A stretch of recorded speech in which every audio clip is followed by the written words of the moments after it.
Hey, what's up guys? In this video, I'm going to show you how to tighten your roll holder that looks like this. So as you can see, it doesn't really have any visible screws around because it's got one screw right down the bottom. As you can see there, that's a hex nut that is in there.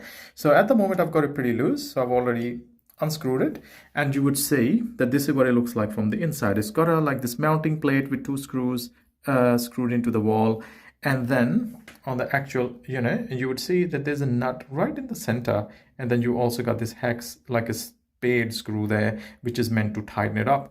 In my case, what's happening is it's the actual nut in the middle. See, that's loose, the thing is moving.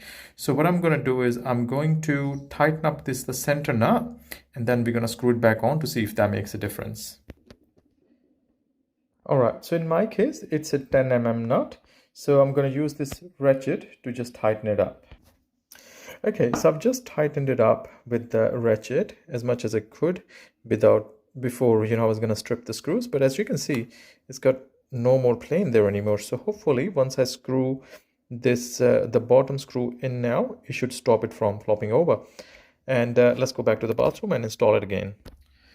Yeah, so what was really happening, so once it was like installed, it would just kind of fall to this side with the weight of the toilet paper, and it wasn't just staying straight where I needed it to, which was annoying the life out of me.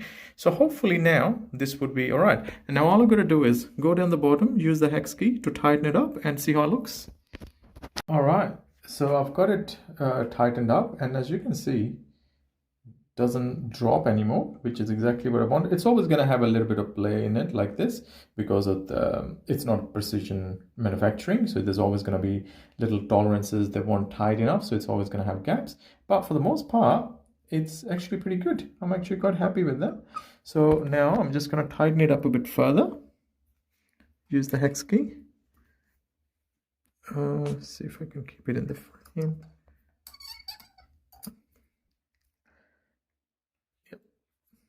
That's looking pretty good.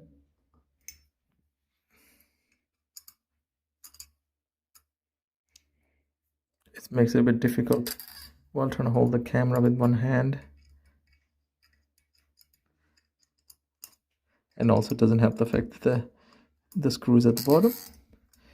All right, I think I will leave it here. And as you can see, it's looking pretty straight, not dropping at all. Perfect, that's done. So it's as simple as that. So always try to do DIY. Don't put up with the things that annoy you. Pick up a tool, start disassembling it, and I'm sure most of you will always figure out what to do with the things. And this is what I always try to do. Just try to figure out how things work, and then find your way back to fix a problem or find a solution for it. Or you would, even if it wasn't the right solution, you could always find an alternative solution. So anyways, in this case, it's fixed. If you guys have any questions, let me know in the comment section and I'll try to answer them as soon as I can. Thanks, guys.